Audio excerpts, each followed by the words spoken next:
Hadirin yang kami hormati, selamat pagi dan selamat datang di Aula Barat Institut Teknologi Bandung. Pada hari ini, Sabtu 15 Oktober 2011, kita akan mengikuti Studium Generale dengan tema Peran Kewirausahaan dalam Mempercepat Kebangkitan Bangsa, sekaligus pembukaan Sekolah Pengusaha Muda oleh Bapak Abu Rizal Bakri. Studium Generale ini diselenggarakan oleh Lembaga Kemahasiswaan dan Direktorat Pendidikan Institut Teknologi Bandung. Sedangkan Sekolah Pengusaha Muda adalah program dari keluarga mahasiswa ITB. Hadirin yang kami hormati, sebagai agenda pertama adalah sambutan dari Rektor Institut Teknologi Bandung kepada Profesor Ahmad Roka. Kami persilakan. Bismillahirrahmanirrahim. Yang saya hormati Bapak Abu Rizal Bakri, senior alumni Institut Teknologi Bandung, juga kepada para alumni senior Institut Teknologi Bandung. Saya nggak tahu saya nyebut Pak Menteri atau alumni ya di sini. Jadi kebetulan juga ada Pak Fadel Muhammad. Kita tahu beliau juga adalah alumni senior ITB, tapi juga sekarang sebagai Menteri Perikanan dan Kelautan. Bapak-bapak, hadirin, teman-teman dari Institut Teknologi Bandung, serta adik-adik para mahasiswa yang saya cintai. Selamat pagi, Assalamualaikum warahmatullahi wabarakatuh. Alhamdulillah, puji syukur kita panjatkan kehadirat Allah. Kuliah ketiga dari Studium General di semester ini, kita hari ini mendapat kehormatan very honorable guest dari Abu Rizal Bakri. Di tengah kesibukan beliau yang luar biasa, beliau masih menyempatkan untuk bisa memberikan kuliah pada pagi hari ini, dan tentu saja berdiskusi setelah itu. Karena juga kuliah ini bertema peran kewirausahaan dalam mempercepat kebangkitan bangsa, sekaligus in conjunction dengan pembukaan Sekolah Pengusaha Muda. Saya kira kita semua yang hadir di sini sudah tahu benar bahwa Pak Abu Rizal Bakri salah seorang alumni ITB yang kemudian lama menekuni di bidang entrepreneurs, dan saya kira beliau sebagai pengusaha sukses di Indonesia tentu share daripada pemikiran, gagasan, ataupun pandangan beliau akan sangat baik kepada kita sekalian. Dan saya yakin juga Pak Abu Rizal mau untuk berdiskusi bersama dengan kita untuk memberikan pencerahan-pencerahan kepada adik-adik para mahasiswa. Pak Abu Rizal Bakri, untuk diketahui bahwa kuliah Studium General itu namanya KU 4078, itu kuliah umum, kode kuliah umum. Kalau kemudian 4 itu artinya untuk mahasiswa kurang lebih tingkat 4 gitu. Dan ini memang kuliah sebetulnya, dan diisi oleh banyak tokoh-tokoh masyarakat yang kemudian sudah outstanding di bidangnya masing-masing. Dan karena namanya kuliah juga ada ujian, ada nilainya. Walaupun demikian, itu kuliah ini juga banyak diminati oleh mungkin mahasiswa, dosen, dan teman-teman mahasiswa dari luar Institut Teknologi Bandung. Jadi memang kuliahnya terbuka. Yang kemudian dikasih nilai tentu adalah adik-adik yang memang mendaftarkan untuk mata kuliah itu. Jadi saya kira nanti kita bisa share, bisa diskusi. Nah, kembali karena topik ini topik kewirausahaan. Adik-adik dari keluarga besar mahasiswa ITB juga sedang ada kegiatan mengenai pengusaha muda. Saya kira sangat tepat untuk memohon, meminta atau mengharapkan wejangan-wejangan di dalam pembukaan sekolah pengusaha muda ini dari alumni Institut Teknologi Bandung yang tentu sudah outstanding di bidang itu. Jadi para mahasiswa silakan saja Anda simak dan Anda diskusikan. Saya kira tamu kita hari ini adalah betul yang memang sudah outstanding dan kita semua tahu untuk itu. Setelah lulus dari ITB, konon pada usia 31 tahun sudah jadi ketua HIPMI Pak ya, jadi ketua himpunan pengusaha muda Indonesia. Jadi saya yakin pengalaman beliau sudah cukup banyak dan kita bisa berdiskusi dan menimbang ilmu dari beliau. Saya kira itu introduction dari saya. Terima kasih kembali ke Pak Abu Rizal Bakri telah menyempatkan waktu datang ke Institut Teknologi Bandung. Saya yakin sebetulnya kalau Pak Abu Rizal tidak asing dengan aula barat Institut Teknologi Bandung. Jangan-jangan diterima dan keluarnya juga di aula yang sama yang sekarang ini. Jadi saya juga terima kasih kepada teman-teman alumni yang ikut hadir di sini dan saya kira kita simak bersama paparan dari Abu Rizal Bakri. Terima kasih. Wassalamualaikum warahmatullahi wabarakatuh. Memasuki agenda pertama pada hari ini adalah Studium Generale yang akan disampaikan oleh Bapak Abu Rizal Bakri. Pada sesi ini akan dipandu oleh Wakil Rektor Bidang Komunikasi, Kemitraan, dan Alumni sebagai moderator. Kepada Profesor Hasanuddin beserta Bapak Abu Rizal Bakri kami persilakan ke depan. Assalamualaikum warahmatullahi wabarakatuh. Selamat pagi, salam sejahtera untuk kita semua. Pertama-tama selamat datang Pak Abu Rizal. Insya Allah kita akan mendengarkan kuliah beliau mungkin selama 45 menit sejam, terserah Pak Abu Rizal nanti ya. Topiknya sudah jelas. Saya pikir Pak Abu Rizal nggak perlu diperkenalkan lah ya, beliau sudah sangat terkenal. Tapi untuk adik-adik mahasiswa yang belum tahu, beliau ini elektro angkatan 64 lah ya. Elektro 64. Kalau tidak salah istri beliau juga ITB ya, teknik penyihatan 70 kalau saya nggak salah ingat ya. Jadi beliau ini keluarga ITB sebenarnya ya, alumni ITB. Dan ya kita katakan Bakri satu lah, beliau ini nomor satunya sekarang saat ini di Bakri. Dan kita juga bersyukur Bakri ini banyak sekali sudah membantu ITB, beasiswa, endowment fund dan segala macam. Tapi mungkin baru sekarang ini Pak Abu Rizal sempat datang sini, beliau memang sibuk sekali. Tapi kita sangat berterima kasih. Nah insya Allah nanti setelah 45 menit kita akan tanya jawab. Tanya jawab tentang kewirausahaan. Tapi tadi saya tanya ke Pak Abu Rizal, kalau ada pertanyaan-pertanyaan yang ini bagaimana, monggo silakan. Jadi biar ada klarifikasi dan segala macam. Nah kemudian juga insya Allah nanti tanya jawabnya pun juga mungkin kira-kira sejam lah insya Allah. Jadi ini kesempatan baik, jarang sekali Pak Abu Rizal di tengah kesibukan beliau bisa hadir. Jadi kita simak. Nah ini Pak Abu Rizal ada permintaan teman-teman mahasiswa. Mungkin perlu juga diceritakan kehidupan mahasiswa Pak Abu Rizal, bagaimana sampai ke stage saat ini ya. Karena mungkin pada saat beliau masuk ITB, adik-adik mahasiswa belum pada lahir ini ya. Mungkin juga ibu bapaknya belum bertemu. Jadi mereka kehilangan mungkin satu segmen kehidupan Pak Abu Rizal yang mungkin justru itu sangat motivating bagi kita.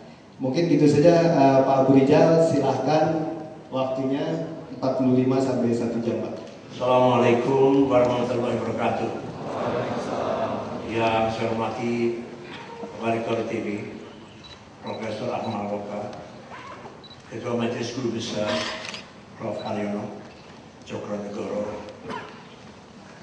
Dr. Brian Wiarto, Koordinator Kuliah Umum Studi ITB, Saudara Fadil Muhammad, Menteri Kelautan dan Perikanan, dari ada 2 anggota DPR RI, 3 anggota DPR RI dari ITB, Pak Ade, Pak Rudi, Bupati Bu Edifah, yang ikut bersama saya di sini, dan Pak Indra, Pak Bambang Toyo, aktivis pada zamannya, Saudara Tindra Wijaksana, Presiden Keluarga Mahasiswa ITB, kemudian Saudara Gesa Falugon, para dekan, staf, pengajar, dan segenap sivitas akademika ITB yang saya sayangi dan selalu saya kagumi pendidikan di sini. Adik mahasiswa yang merupakan kunci masa depan kemajuan bangsa. Saudara-saudara, buat saya kebanggaan untuk kesekian kalinya memberikan ceramah di Polda Barat ini, dan pada hari ini juga lebih bergembira lagi bahwa adik-adik dari mahasiswa bersama-sama ingin mengajak mahasiswa lainnya untuk menjadi pengusaha. Undangan saya terima Direktur ITB dan Sekolah Pengusaha Muda ITB. Sebuah sekolah, sebagai katakan tadi, digagas oleh anak-anak muda kreatif yang juga bagi saya ini alma mater saya. Saya tidak pernah lupa kekaguman saya terhadap anak-anak muda kreatif, inovatif, progresif. Sesungguhnya adalah kerinduan saya akan adanya suatu perubahan untuk Indonesia yang lebih baik. Sekaligus keyakinan saya bahwa bangsa ini, bangsa Indonesia, akan mampu untuk menjadi bangsa yang lebih maju.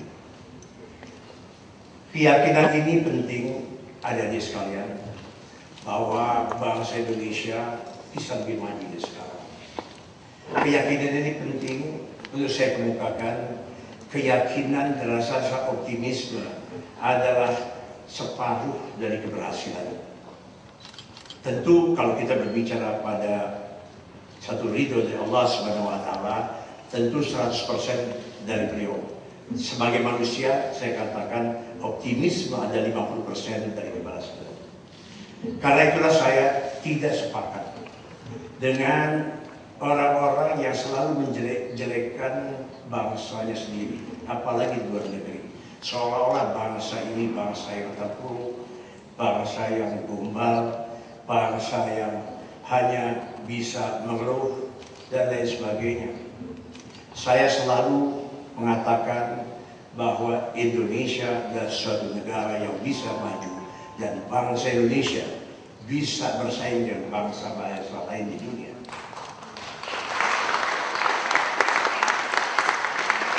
Kuncinya adalah bahwa kalau kita lihat pada zaman sekarang, persaingan itu adalah persaingan antar manusia. Persaingannya bukan antar perusahaan, seperti Friedman mengatakan pada tahun 1980 sampai dengan 1980-an. Kemudian persaingan antar negara, sekarang persaingan antar manusia.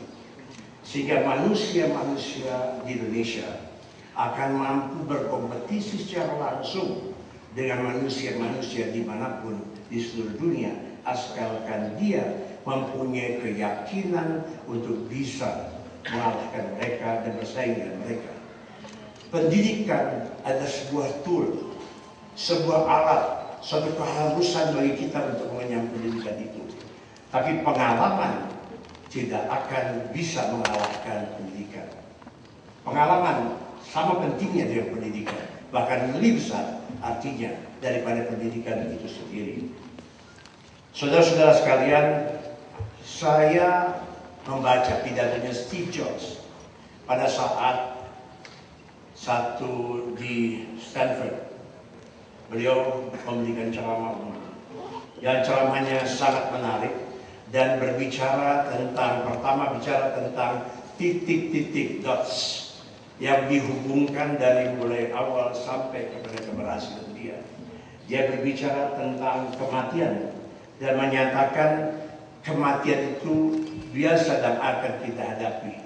Dan dia mengatakan kepada mahasiswa yang ada di Stanford bahwa saya akan mati.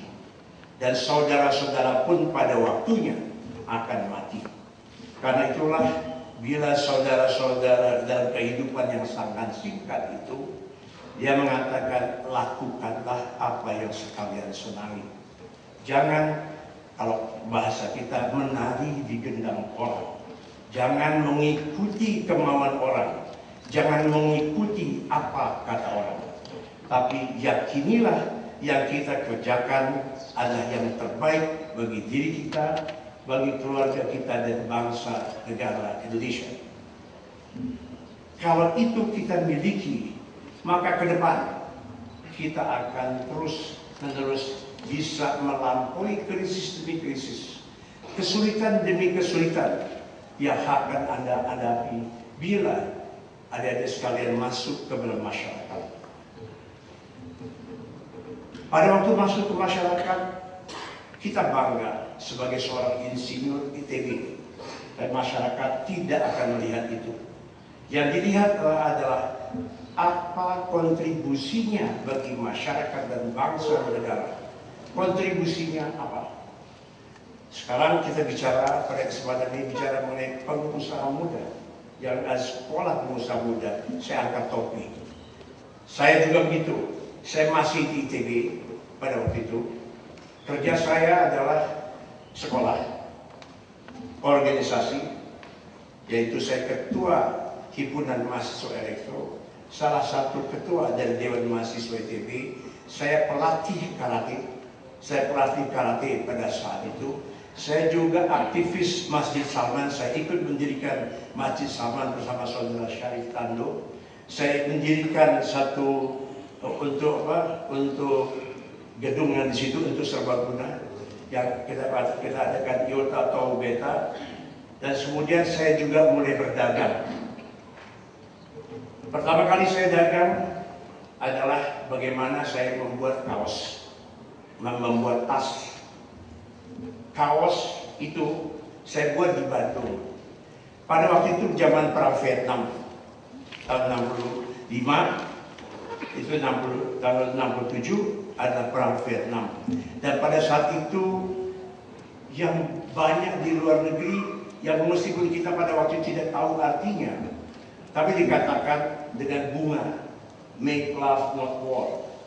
Kita tahu pada saat itu kunci dan slogan-slogan para mahasiswa dengan bunga-bunganya. Kaos itulah yang saya buat dengan berbagai macam topik-topik lain. Demikian pula saya membuat kaos Institut Teknologi Bandung di belakang juga. Dan saya membuat juga knapsack.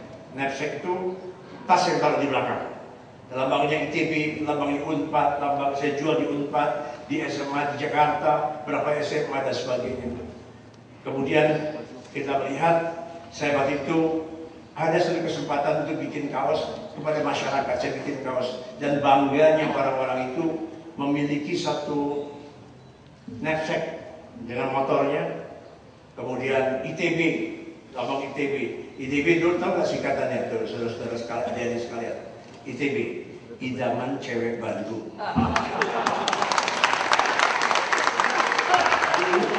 Dulu itu bukan pakai C, pakai T. Jadi kita bilang apa ITB? Idaman cewek Bandung. Jadi bayangkan Jakarta yang begitu panas. Pada waktu ulang tahun di DKI Jakarta pada saat itu, saya memakai kaos ITB, lengan panjang, ITB-nya merah, gitu. Di sini mengatakan idaman cewek Bandung. Dan bangganya luar biasa. Saudara-saudara sekalian, kehidupan saya begitu bermacam. Suka duka, bangun, jatuh, bangun lagi, jatuh lagi. Tapi saya mendapatkan satu yang saya dapat dari ayah saya. Beliau mengatakan, jangan biarkan dirimu berada pada tempat yang gelap. Jika engkau berada pada tempat yang gelap, maka sahabat engkau yang sahabat kamu yang paling setia. Siapa sahabat paling setia? Bayangan. Bayangan itu pada waktu tidak di tempat gelap, dia akan lari. Apalagi sahabat, apalagi teman. Jadi kalau kita berada pada kesulitan, kita harus berani menampakkan bahwa kita tidak mempunyai kesulitan. Kita berada di luar tempat gelap itu. Sebab kalau berada di tempat terang, banyak orang mau datang. Saya dalam keadaan sekarang banyak orang mau datang ke saya. Tapi tahun 1998, sedikit sekali orang yang mau bertemu dengan saya. Apalagi pada waktu krisis 98, saya lebih miskin dari pengemis. Harta daripada pribadi dan perusahaan jauh lebih kecil daripada seluruh hutang yang ada. Di situ betul-betul berubah dari seorang yang tadinya oleh perbankan dianggap sebagai raja dan dimohon-mohon untuk menerima kreditnya. Pada saat itu saya terpaksa pada tahun 1997 akhir bulan Desember mengundang seluruh perbankan yang tadinya hormat kepada saya, dan pada saat itu saya menjelaskan dan saya dianggap sampah.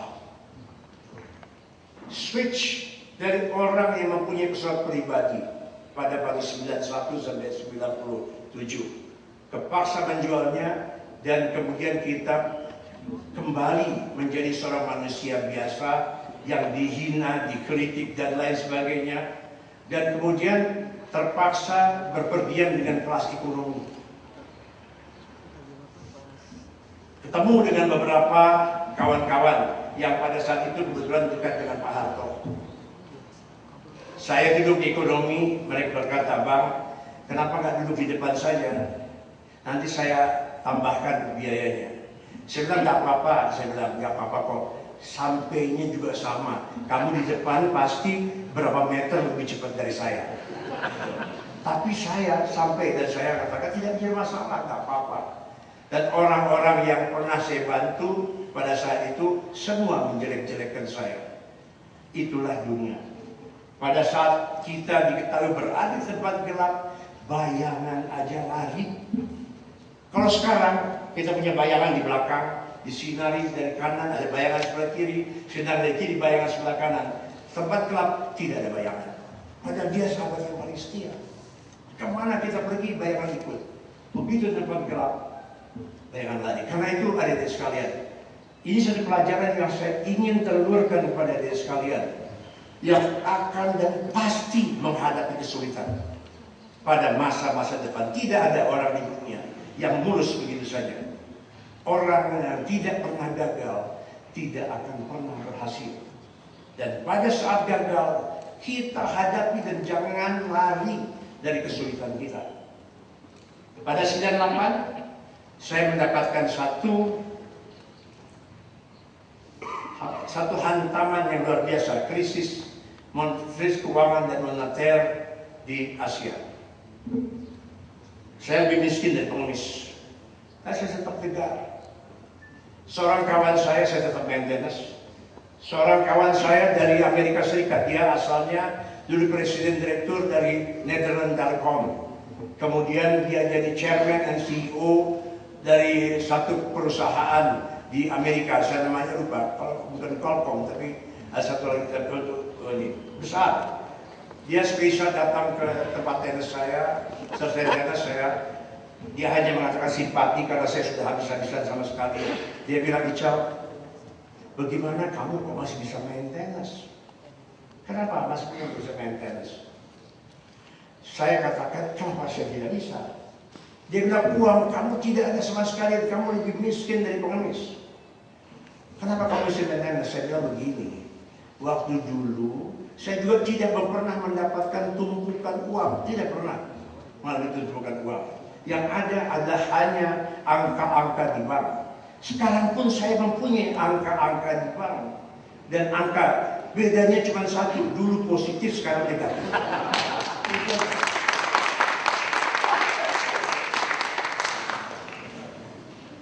98 saya sama sekali tidak membahas seperti apa yang saya mungkin nanti saya pada waktunya akan, kalau ada waktu saya bicara ini, karena saya lihat banyak yang menarik kalau orang cerita tentang dirinya, pengalaman mereka. 98 begitu hancur, saya harus menghadapi dan melakukan renegosiasi dengan 220 bank di seluruh dunia, name it. Mau di Amerika, Jerman, Inggris, Singapura, Hong Kong, sebagainya. 220 bank. Dan semua menganggap saya orang yang hina. So what? Kita percaya pada satu kekuatan daripada Allah Subhanahu wa Ta'ala. Pada waktu itu kita diuber-uber juga tentang bank, dan pemerintah mengatakan saya harus membayar pada awal tahun 2004. Pada waktu bulan Maret, 28 Maret 2004, saya diberitahukan pada November 2003. Jadi Desember, Januari, Februari, Maret, 4 bulan saya diminta untuk dapat melunasi hutang-hutang dari Bank Nusa sebesar 3 triliun rupiah. Uangnya nol. Pada bulan Februari saya tidak punya 1 sen pun uang. Tidak punya untuk membayar. Bagaimana? Kalau tidak, maka tindakan hukum. Apa yang terjadi pada saat itu?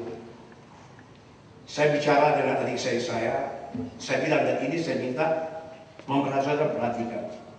Saya katakan kita diskusi apa? Saham kita tinggal 2,5% yang dibangun oleh perusahaan ayah saya dulu tahun 1998-1999 tinggal 2,5%. Kita tidak bisa membuat apa-apa di dalam perusahaan yang namanya Bakri Brothers itu. Makanya kita mengatakan kita cari bisnis lain yang kita belum punya dan kita mampu mengembangkannya. Lalu saya memberikan tahu kepada adik saya, ada 3 krisis dunia yang akan selalu terjadi. Pertama ada krisis energi, yang kedua ada krisis pangan, yang ketiga ada krisis air. Kalau kita masuk di dalam ketiga krisis itu, menjalankan bisnis 3 krisis itu, maka chances untuk maju akan besar. Pada saat itu nggak punya uang, kita memilih apa? Yang kita pilih adalah batu bara. Bagaimana kita dapat mengambil alih sebuah perusahaan asing batu bara yang pada waktu harganya 180 juta dolar dengan uang nol. Nggak ada uang, sama sekali nggak ada uang. Yang ada adalah nama pada saat itu sebagai seorang pengusaha yang melakukan satu restrukturisasi dari saham maupun restrukturisasi daripada perusahaannya dengan cara yang wajar dan dapat diterima oleh perbankan. Itu aja yang ada, yang lain tidak ada. Nggak punya yang macam-macam, tidak punya. Akhirnya kita mendapatkan kredit 2001, dan kemudian kita masukkan ke dalam sebuah perusahaan yang namanya sekarang Bumi Resources. Pada waktu itu Bumi Resources, pada waktu itu namanya Bumi apa namanya Pak Marat, Bumi Kapital, Bumi apa itu pertama ya? Bumi Modern. Bumi Modern TBK. Namanya pertama kali. Kerjaannya adalah hotel. Yang punya adalah Bumi Putra. Kita beli, kita masukin, kemudian pada saat itu bisa membeli 180 juta dolar hanya dengan semuanya dengan kredit. Baik yang namanya equity capitalnya maupun loannya seluruhnya dengan kredit. Tahun 1994 saya membeli, pada waktu yang beli pertama kali 91 adalah Arutmin, 94 kita negosiasi untuk beli KPC. Uangnya juga nol. Berapa harganya KPC itu? 700 juta dolar. Pada saat itu karena kira-kira sekitar 10.000 berarti 7 triliun. Uang nggak ada apa-apa. Akhirnya apa yang kita lakukan? Kita mengatakan kepada calon kontraktor, mau jadi kontraktor? Mau. Saya mau ambil alih perusahaan ini. Tapi kalau saya mau ambil perusahaan ini, kamu mau jadi kontraktor nggak? Mau. Store dulu 30 juta dolar. Nggak usah percaya kepada bank. Kontraktor ini, mau ini, saya tambahkan nanti dalam ini dapat 3% tambahan. Dapat lagi 30 juta dolar. Pemasaran juga begitu. Glencore kasih berapa puluh juta dolar. Kemudian dari Mitsubishi semua kasih.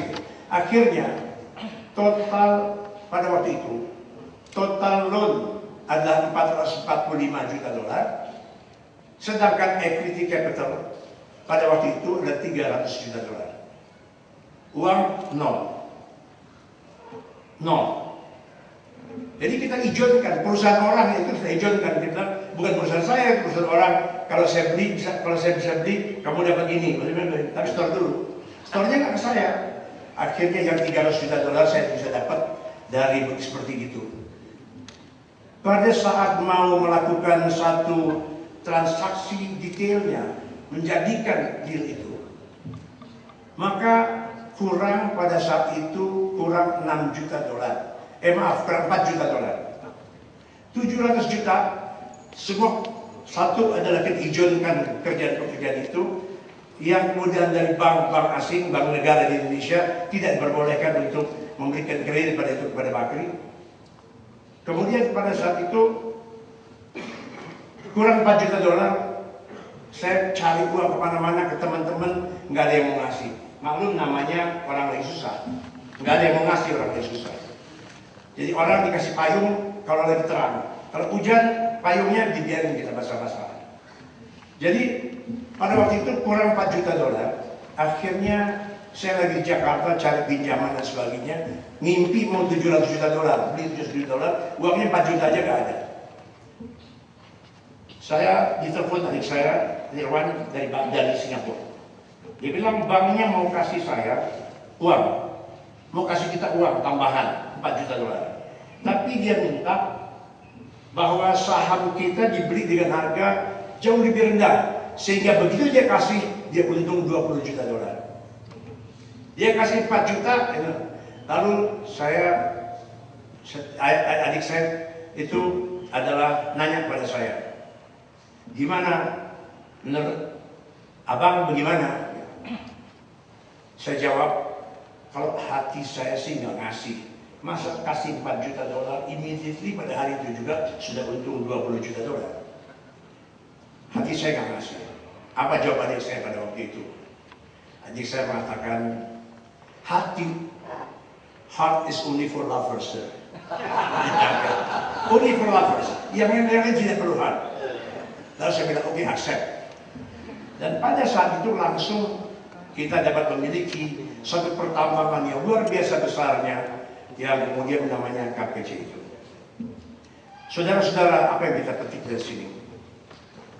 Yang pertama yang kita petik dari sini, cerita ini adalah sebagai manusia, apalagi saudara-saudara nanti masa depan bangsa. Saya udah isya ke atas, sudah mendekati subuh lagi. Saudara-saudara baru lohor.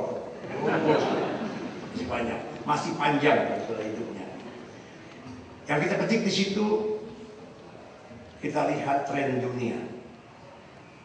Dan kita masuk di dalam tren dunia itu. Tren Indonesia, kita masuk dalam tren Indonesia itu. Kekuatan, saya katakan energi, menjadi krisis, sumber energi di mana, asal dia masuk energi pasti dia menguntungkan. Asal masuk ke dalam masalah pangan atau air pasti menguntungkan. Itu satu pelajaran yang berat. Yang kedua, selalu percaya pada kekuatan Allah Subhanahu wa Ta'ala. Harus selalu percaya itu. Bayangkan, nah tadi saya teruskan tadi. Allah Subhanahu wa Ta'ala sudah percaya situ. Saya 2004 udah berhasil membeli itu. Saham bumi naik dari 60 rupiah ke 120 ke 200 sekian, jual. Saya jual sebagian. 250 jual sebagian dan sebagainya. Pada tanggal 22 Maret tahun 2004, tadi ingat kalau saya katakan dikasih 4 bulan untuk membayar 3 triliun. 28 Maret mesti bayar, 22 Maret dari tidak punya uang. Saya bisa membayar cash 3 triliun rupiah. Tidak ada satupun para konglomerat yang membayar dengan 100%. Hanya Barclays yang membayar 100%. Bukan karena pengen, tapi karena masalahnya dipaksa untuk itu. Saudara-saudara sekalian, bayangkan 4 bulan nggak punya duit, punya 3 triliun. Dari mana? Allah. Tidak ada kepandaian. Bukan kepandaian. Kita membaca, apakah bisa bilang bahwa perusahaan yang saya beli tentang aluminium, namanya BHP, Biditon sekarang namanya, lebih bodoh dari saya. Padahal saya beli KPC, dia pada waktu itu yang punya adalah British Petroleum dan kemudian Rio Tinto, perusahaannya raksasa dunia. Pada saat saya beli harga batu bara $25, sekarang harga batu bara antara 90 sampai $100. Siapa yang nyuruh saya ke sana? Allah. Percayalah pada Allah Subhanahu wa Ta'ala, dan kekuatannya menguasai semua dan paling kuat dari apapun yang ada. Tetapi kalau kita tidak berusaha, maka kita tidak bisa. Kemudian pada waktu itu, pada 2004, saya diajak Pak Yusuf Kala masuk kabinet. Saya katakan saya tidak mau masuk kabinet. Saya mau jadi penasihatnya Pak Yusuf Kala aja. Pada waktu itu saya ketua umum dari Kadin, beliau adalah ketua umum Kadin Sulawesi Selatan. Akhirnya saya masuk dalam kabinet, beliau bilang, kalau mau basah sekalian berenang. Jangan cuma hujan-hujan terus ngumpet hujan-hujan. Jadi masuk dalam kabinet, itu saya masuk kabinet. Dan pada saat itu sudah terjadi krisis Lapindo. Masih ada banyak yang menanyakan itu. Pasti. Ini saya gambarkan, selalu ada cobaan. Debatable. Ada yang bilang kesalahan perusahaan. Yang terbanyak daripada ahli bisa mengatakan bahwa bukan kesalahan perusahaan dan diputuskan di dalam Mahkamah Agung dan perusahaan. Tapi ibu saya mengatakan, pada itu saya mau fight. Ibu saya mengatakan pada saya, anak-anak, orang-orang itu ada korban luapan lumpur. Mesti bantu. Salah atau tidak salah, rezeki kalian begitu besar diberikan Allah. Berikan sebagian. Bagi mereka. Maka itulah yang dilakukan. Meskipun diputuskan Mahkamah Agung, sudah inkrah, kita tidak bersalah. Saya tetap, keluarga saya tetap melakukan jual beli, bukan ganti rugi. Karena tidak ada pernah ganti rugi. Namanya jual beli tanah dan bangunan. Tanah harga 60.000, saya beli dengan harga 1,2 juta rupiah. Dan jumlah yang sudah saya berikan sampai sekarang sudah berjumlah kurang lebih 9 triliun rupiah dari kantong pribadi. Artinya 9.000 miliar rupiah yang diberikan kepada para korban luapan itu. Tidak ada kesalahan secara hukum sebagainya. Kita cicil sedikit demi sedikit, dan sudah 9.000 miliar, 9 triliun rupiah. Tapi habis nggak uangnya? Nggak habis.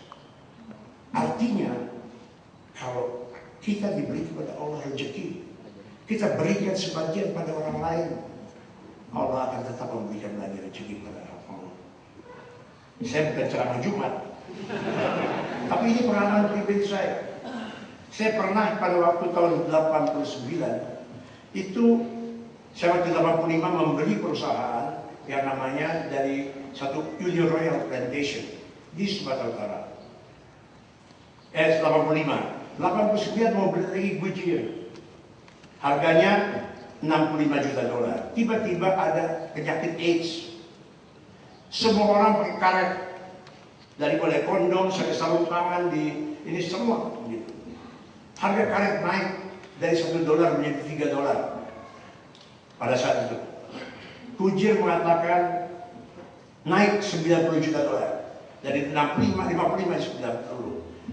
90 saya accept pada itu. Uangnya sudah ada, seluruhnya tinggal tekan dan sebagainya udah nih. Harga karet naik lagi.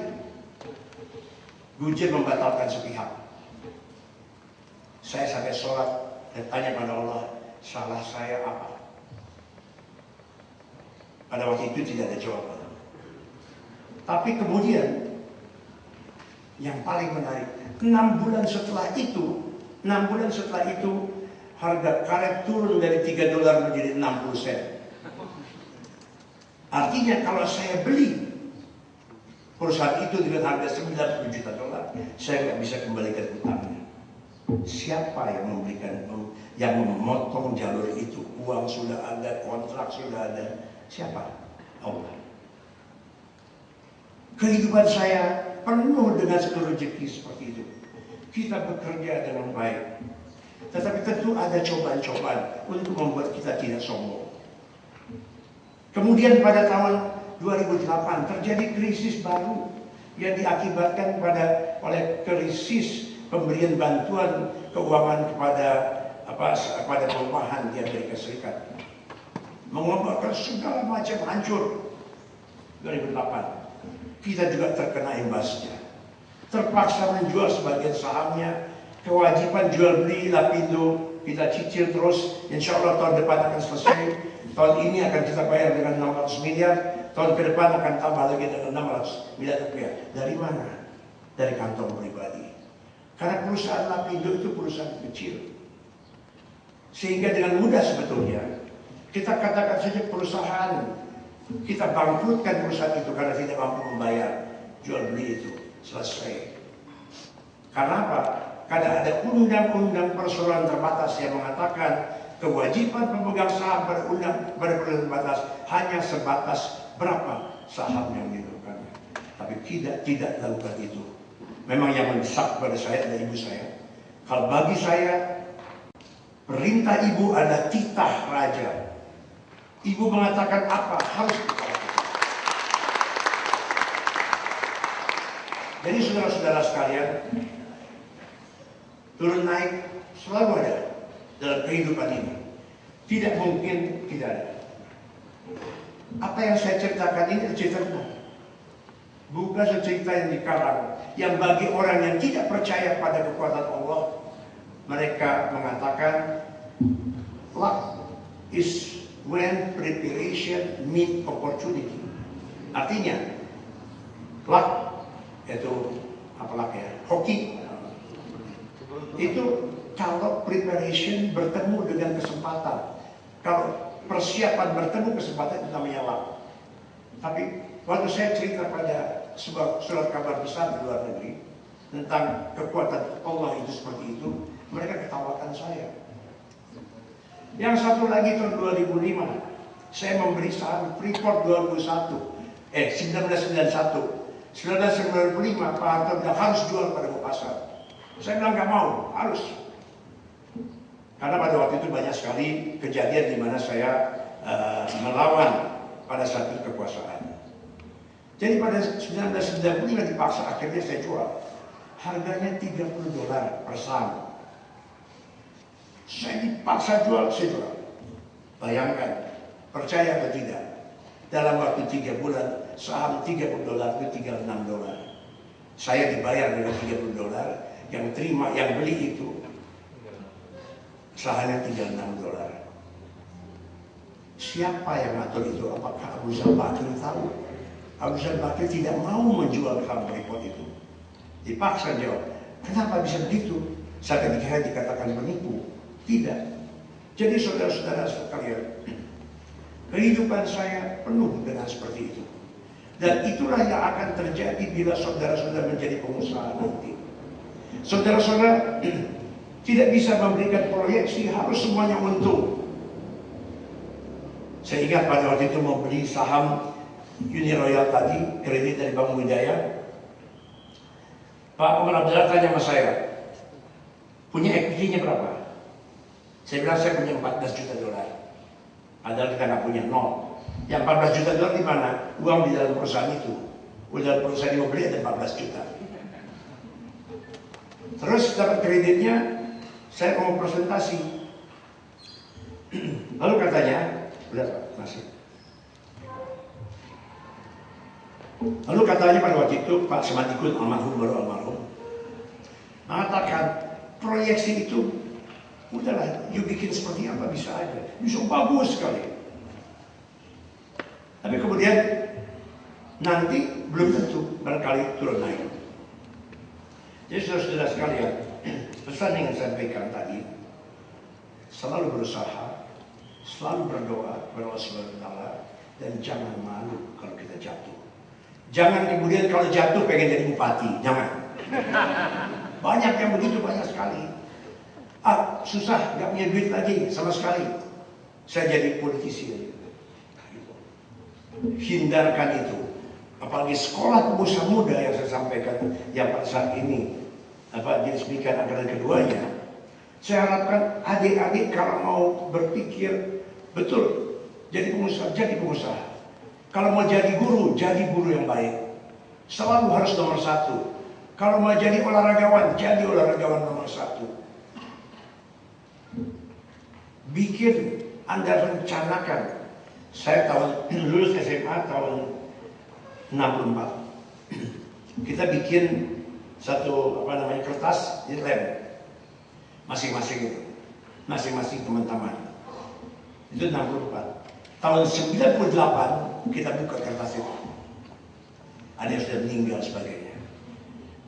Satu-satunya yang cocok pada saya, yaitu ingin menjadi pengusaha, ingin menjadi insinyur, ITB, dua-dua dapat.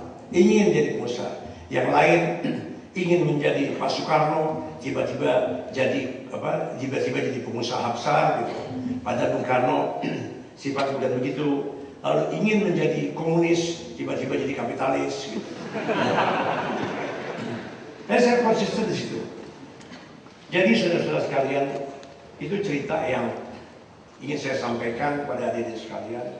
Semuanya selalu hidup saya itu selalu dilindungi. Saya nggak tahu kenapa, tapi dilindungi terus sama Allah. Saya karena itu bersyukur. Nggak mungkin tidak. Nah, satu hal di dalam setelah berusaha kontribusi, berusaha berhasil kontribusi pada masyarakatnya, bukan hanya CSR, tapi pemikiran saudara-saudara tentang kebangkitan dari bangsa ini. Jangan ikut-ikut orang lain yang menyatakan bangsa ini sudah hancur, udahlah kita jatuhkan pemerintah. Jangan ikut-ikut itu. Kritik boleh, tapi kita biasakan hidup dalam ketertiban. Jadi terus berjuang. Jadi adik sekalian, itu harapan saya. Mungkin memang tampak seperti sangat nasionalistik. Jadi kalau terima terbakti, itu adalah pertama ada keindonesiaan. Yang kedua kemanfaatan. Yang ketiga adalah kebersamaan. Itu trimitra bakti. Nomor satunya adalah keindonesiaan. Jadi betul-betul nasionalistik.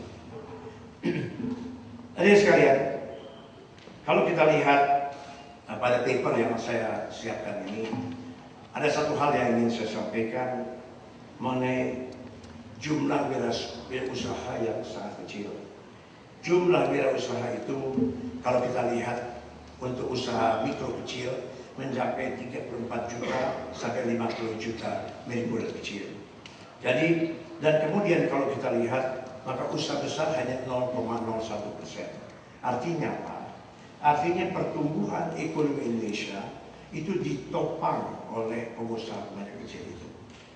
Tetapi yang terjadi sekarang adalah bahwa the growth yang dibuat oleh Indonesia sebesar 66,5% dan rata-rata per kapita income sebesar $3.500 atau kurang lebih 30 juta rupiah itu per bulan, itu hanya bisa atau per tahun hanya bisa dinikmati oleh sebagian kecil dari bangsa Indonesia. Ketimpangan ini yang harus kita perbaiki. bahwa yang besar seperti saya menikmati dia yang menarik per capita income di dalam, kalau kita lihat pada statistik. Tetapi rakyat di bawah itu hidup dengan hanya kecukupan dan bahkan di bawah kecukupan. Kita harus rubah dengan mengatakan negara yang akan kita capai nanti ada the welfare state, bukan satu automatic trickle down effect bahwa kalau di atas itu bagus maka akan menetes terus ke bawah. Menurut saya percaya bahwa intervensi pemerintah terhadap satu kemiskinan khususnya dan ekonomi pada umumnya harus terus ada. Kemiskinan yang harus dibuat oleh pemerintah, harus dihilangkan oleh pemerintah di Indonesia dengan cara intervensi. Intervensinya kemana? Intervensinya pada program-program penanggulangan kemiskinan. Tanpa itu tidak mungkin ada trickle down effect. Karena itulah saudara-saudara sekalian, waktu saya Menko Kesra, saya buat 3 klaster untuk menghilangkan kemiskinan. Klaster pertama ada mereka rakyat mendapatkan sesuatu manfaat tanpa harus bekerja. Apa misalnya? Jamkesmas, asuransi kesehatan bagi 70 juta manusia Indonesia. Pendidikan yang berbentuk biaya operasi dan sekolah. Dan kalau SMA apa namanya dulu?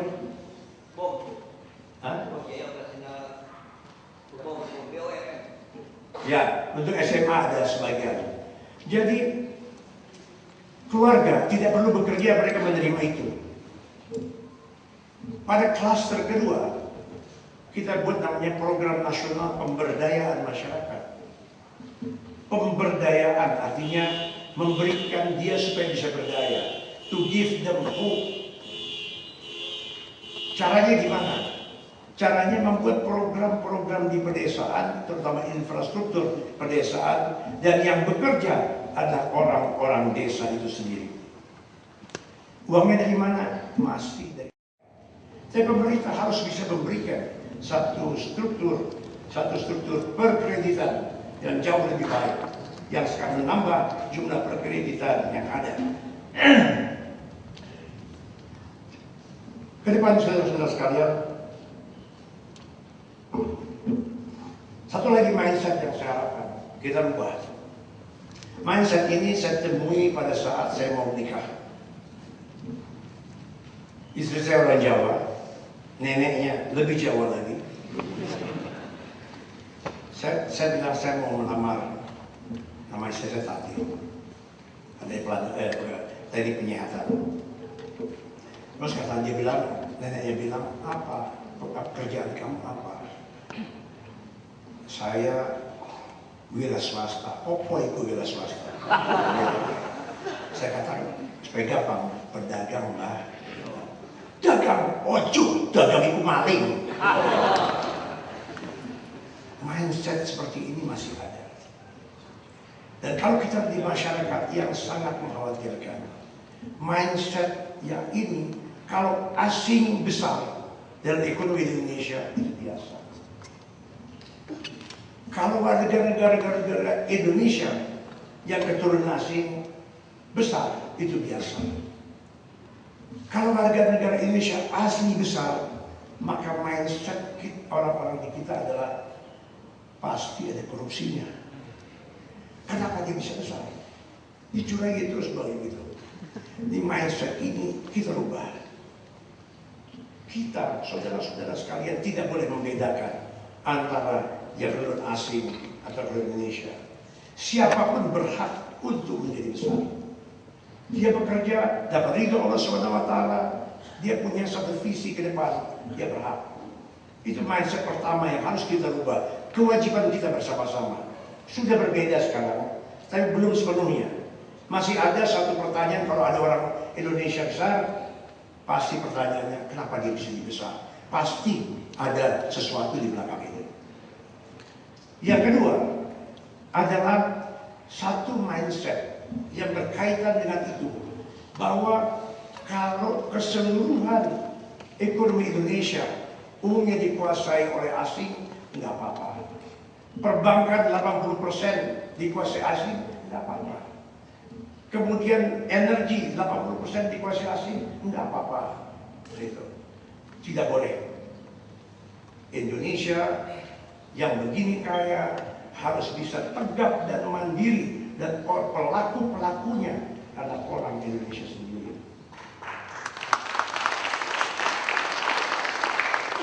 Kita berdoa bukan kita tidak mengharapkan orang asing masuk. Coba Anda bayangkan. Pada masa Pak Harto, kita belum punya apa-apa. Indonesia masih miskin, pengusaha-pengusahanya belum punya modal, dan lain sebagainya. Pak Harto mengatakan, pada pertambangan harus ada satu divestasi pada asing sebesar 51% setelah sekian tahun Anda berproduksi. Mau datang boleh. Sekarang, kemarin saya kritik undang-undang minerba yang baru, tidak ada keharusan itu. Ini yang harus kita rubah, mindset kita. Indonesia pasti bisa melakukan yang sama dalam negeri. Adik-adik sekalian pasti bisa, pasti lebih pintar main komputernya daripada saya. Pasti. Anda pasti bisa. Kalau Abu Rizal Bakri bisa, Anda semua bisa. Semua bisa. Dan saya harapkan dari yang di sini nanti ada 20-30 orang yang nanti lebih besar dari saya. Saya yakin bisa. Tadi saya gambarkan bagaimana saya gak punya uang bisa ini, gak perusahaan besar segala macam. Itu juga pelajaran yang dapat dari situ adalah jangan memulai satu usaha dengan memikirkan, aduh, uang saya gak cukup. Jangan. Mau apa kata itu? Jangan benar-benar uang gak cukup. Kita punya rencana, kita bebarkan pada orang yang punya uang. Orang punya uang dapat lebih besar, enggak apa-apa. Banyak sekali anak ITB datang ke saya selalu mengajari demikian. Banyak sekali mindset yang mengatakan, kok orang besar masih minta untung. Dalam bisnis tidak ada rasa kasihan, harus sama-sama untung. Tetapi kalau kita sendiri dan kita tidak bisa melakukan pekerjaan itu, maka hasilnya nol. 100% dari nol berapa? Berapa 100% dari nol? Nol kan? Kalau Anda punya uang, punya sahamnya 100%, nggak terkerjakan nol, 100% dari nol ya nol. Anda menawarkan ide Anda kepada seorang yang sudah lebih maju daripada Anda. Dia mengatakan, oke, saya mau 80 kamu 20. Terus kita bilang, gila nih meres kita. Tidak, saudara-saudara sekalian. Kalau berjoin dengan orang itu, kemudian orang itu mengatakan 80-20 dan kemudian dia menyebabkan bahwa kita bisa mengatasi persoalan-persoalan untuk menjadikan program itu, maka program itu nilainya 100. 20% dari 100 berapa? 20 kan? 20 kan lebih besar dari 0. Kadang-kadang mindset kita tidak begitu. Nah itulah saudara-saudara. Yang ketiga, berbagi. Jangan takut untuk bekerja sama. Dan dalam bekerja sama itu harus ada yang menjadi leader. Kalau semua orang jadi leader, kalau semua mau jadi captain, there's no Indians. Susah, mesti ada yang kerja di bawah juga. Saya ingat waktu saya belajar di dagang, bikin perusahaan pada waktu saya di ITB, namanya Gemini Corporation. Karena saya bukan Gemini, saya Scorpio.